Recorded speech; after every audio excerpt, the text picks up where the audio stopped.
ल गाइजहरु हाम्रो सत्तरको भारी बनाइसकेको छ। हेर्नुस् यता चाहिँ हाम्रो साली नानीले सत्तरको भारीले। Hello guys, welcome back to the new channel. सबैलाई स्वागत छ सिडु एन्ड ब्रियो ब्लग्समा। आई होप सबैजना सन्चै हुनुहुन्छ होला। अनि यो चाहिँ हाम्रो नयाँ च्यानल हो, सबैले सब्सक्राइब गरिदिनु होला साथीहरु। आज चाहिँ हामी सत्तर सोध्न भनेर जङ्गलतिर जाँदैछौँ। सबैले भिडियो हेरेर साथ दिनु होला साथीहरु। यता बाटोमा जाँदैछौँ। आज चाहिँ धेरैजना छौँ, 5-6 जना। कस्तो रमाइलो हुन्छ आजको सिन यस्तो छ साथीहरु, हेर्नु होला।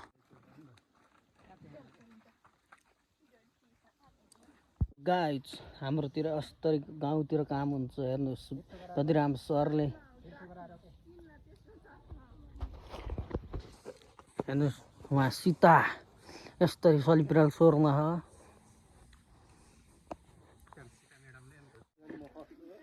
हेलो गाइज, यहाँ हेर्नु न गफ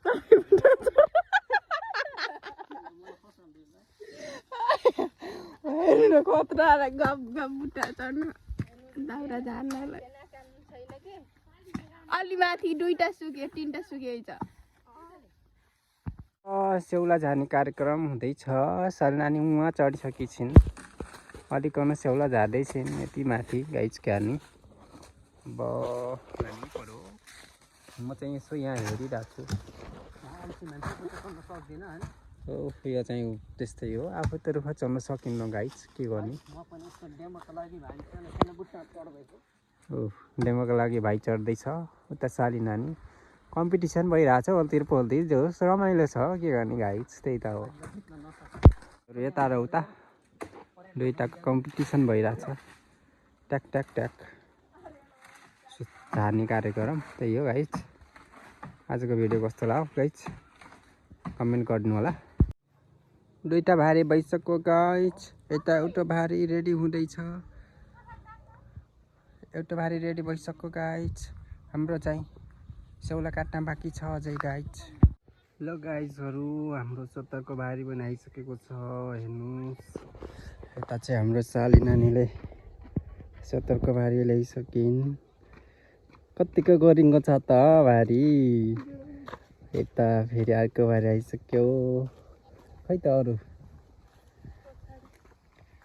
ल गाइज अब यहाँ चाहिँ बिसाउने। 2जनाको भारी आइसक्यो। 2जनाको भारी। हाय हाय हाय लास्टै गर्नु भइरहेको गाइज। अब यता पानी खाने, यहाँ चाहिँ पानी खाने ठाउँ। हाय हाय हाय। ल गाइज फेरि यता 2जना आउनु आएको छ। 2जनाको भारी खत्रै छ। ए लास्टै गर्नु छ। ल यता 1जनाको भारी हो, यहाँनिर ल्याउँदै हुनुहुन्छ, आइसक्नु भएको छ। 2जना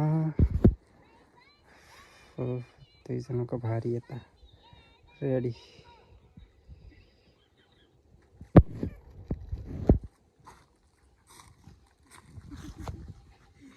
यता हाँस्दा छ, यता अर्को भारी आयो।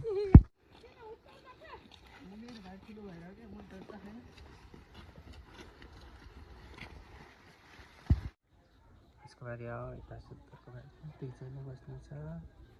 यता म यता 2जनाको भारी आइसक्यो। अब तलबाट माथिबाट जाने गाइज। ल thanks for watching, bye bye, धन्यवाद।